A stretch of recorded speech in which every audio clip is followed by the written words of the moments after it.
plasma membrane is made up of several organic molecules. I will concentrate on two of them in this presentation. The first molecule is a lipid. It is called a phospholipid because instead of the usual 3 fatty acid chains, there are only 2. The third bonding position is with a phosphate group. The phospholipid molecule is divided into a head region and a tail region. The head region is the glycerol and phosphate group. The tail region is the fatty acid chains. The head is hydrophilic, attracted to water. The tail is hydrophobic, repelled by water. It is this property which allows for the unique molecular alignment that makes the plasma membrane. If a droplet of phospholipid was put into water, a mycele would form. A mycele is a sphere with the hydrophilic heads on the surface, the tails inside, away from the water. Our bodies are made up of approximately 60% water and trillions of cells. The water can be found inside the cells, outside the cells, and in the bloodstream. The location of water and the phospholipid, hydrophilic, and hydrophobic ends enable the membrane to form a bilayer of lipids. The currently accepted model of the cell membrane was developed by Singer and Nicholson in 1972 at the University of California, San Diego.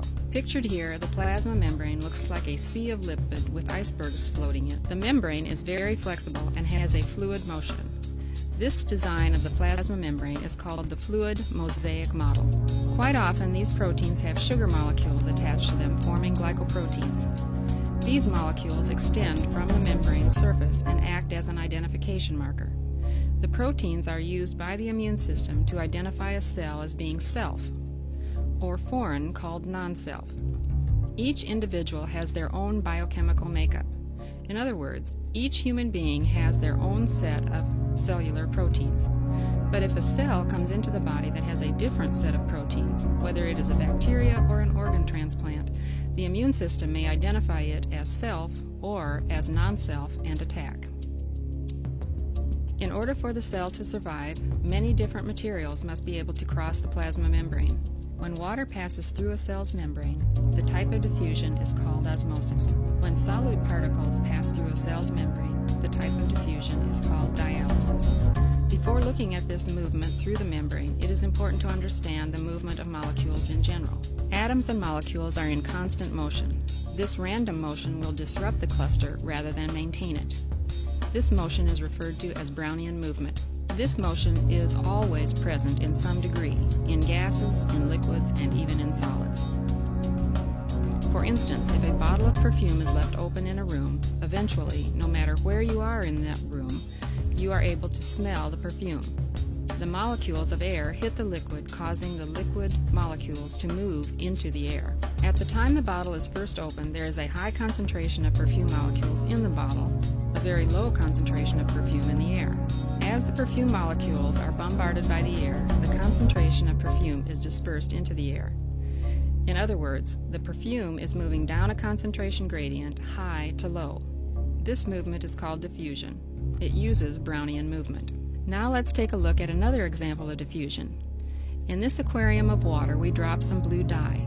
As the water molecules move, they bump into the dye molecules. The dye molecules, at first in a high concentration, start moving and bumping into each other and the water molecules, moving into the area of lower concentration. As this movement continues, the dye spreads out and equilibrium is attained. Equilibrium is equal concentrations of the dye and water in every area of the aquarium. Remember, Brownian movement continues even after equilibrium is reached. Although extremely thin, the plasma membrane separates the contents of the cell from the environment. The membrane has several functions. This video concentrated on the movement of materials through the plasma membrane. Remember that this membrane is selectively permeable and can prevent materials from passing through or keeping materials in, and it will permit, even facilitate, the entrance and exit of materials. Materials may move through membranes passively or actively. In this video segment, passive transport, which uses Brownian movement, was introduced. Passive transport includes diffusion, defined as the movement of materials from a region of high concentration to low concentration. Two specific forms of diffusion are osmosis and dialysis. These processes are essential to the survival of the cell. Nutrients must enter, wastes must exit. The structure of the membrane allows for the processes to take place, which enables the cell to live.